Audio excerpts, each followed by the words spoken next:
السلام عليكم ورحمة الله وبركاته. اللهم صل وسلم وبارك على نبينا محمد وعلى آله وأصحابه أجمعين. عاملين إيه يا حبيب قلبي؟ من آخر فيديو وآخر وصفة وحشتوني كتير كتير. متنسوش في لايك وشير وكومنت حلو وتشجيع منكم ليا. وحشتوني جدا وحشتوني جدا جدا جدا. على فترة الغياب معلش كان عندي كده مشكلة في الانترنت، ولكن اتصلحت الحمد لله. بصوا بقى هنعمل كحك العيد كده. ده كحك عيد مش يعني ولا دايب ولا خشن، متوسط.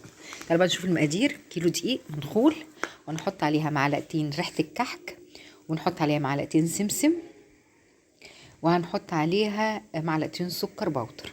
تمام. وهنا كده كيس الخميرة بنحطه كامل على الكيلو دقيق. طبعا هتضاعفي كمية الدقيق، هتضاعفي الكمية اللي انت حطيتيها على الدقيق. تمام. هنقلب بقى كله كويس جدا جدا جدا. وانا هنا كنت حاطه، طب الكيلو دي للكحكايه اللي هي ولا ناعمه قوي ولا خشنه، اللي هي المتوسطه العاديه، بتاخد 550 جرام سمنه.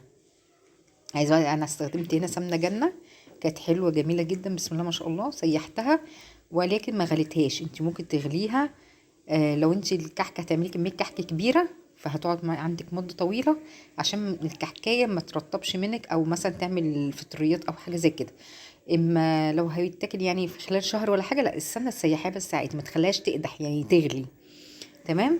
نزلت بقى على بعد ما قلبت طبعا حطيت رشه ملح برضو سنه يا حبيب قلبي على الدقيق والخليط اللي احنا عملناه. فنزلت عليه بقى بالسمنه اللي انا عاملاها مسيحاها عادي. طبعا انت بقى لو مسخناها، طبعا انا حاطاها في العجان فقلبت فيها في العجان على طول. لو انت هتعمليها في ايدك وسهل برضو على الايد جماعه يا جماعه. خليه ما تخليش يعني خلي بالك من السمنه تكون سخنه تلسع لك ايدك، فتخليها تهدى شويه وتبتدي تبسي فيها بايدك. ابس فيها ازاي؟ انا امسك الدقيق مع السمنه ما بين ايديا الاتنين وافرك فيها، انعم انعم انعم انعم. ده اسمها بس. اقعد ادعك كده ايه في الدقيق والسمنه لغايه ما كل الدقيق يتشرب معايا السمنه، زي انتم شايفين كده ايه ما في العجان. انا طبعا عشان في العجان بجيب بوقف كده شويه، يعني بين كل تقليبتين وثلاثه بوقف بالمعلقه كده او سباتولا. بجيب اللي تحت فوق واللي فوق تحت، علشان سن العجان دوت، يعني ايد العجان مش طايله العجان عندي، فبيبقى فيه كميه دقيق. بصوا كده زي ما انتم شايفين. انتوا بتفتكروا ان هي اتبست وخلاص وشربت الدقيق شرب السمنه، لا، بجيب بقى من تحت لفوق كده بيبقى فيه دقيق. ماشي. طيب. يعني الكحكايه المتوسطه الكيلو دقيق بياخد 550 جرام سمنه. تمام. عايزه بقى سمنه بلدي كريستال جنه، عاملاها بجنه حلوه. بصوا هنا معايا بقى السوائل. ما تزيديش عن السوائل دي يا حبيبه قلبي، عشان كل ما بتزودي السوائل بتنشف الكحكايه معاكي، بتنشف.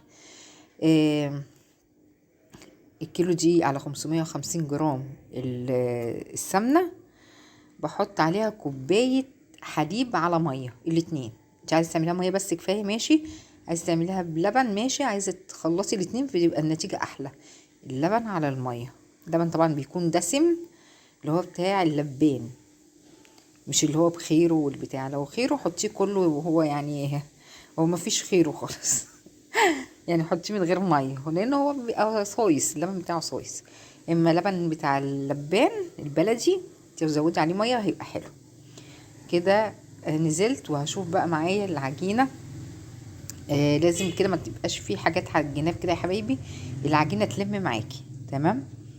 احنا عايزين نلمها بس مش عجن عجن، يعني انت لو بايدك من غير عجان بتلمي بايدك، تلم تلم تلم تلم لغايه ما السوائل كلها تتشرب. بصوا بقى انا بقى هشوف بقى العجينه، بمسك حته كده وبدعكها برضو بايدي. يعني هي العجينه معجونه ملمومه بس لازم ادعكها بايدي كده كذا مره، واكعورها وبعمل بالبصامه. انت عايزه بقى تعملي بمنقاش بقوالب، دي حاجه ترجع لك وتريحك، يعني استخدميها.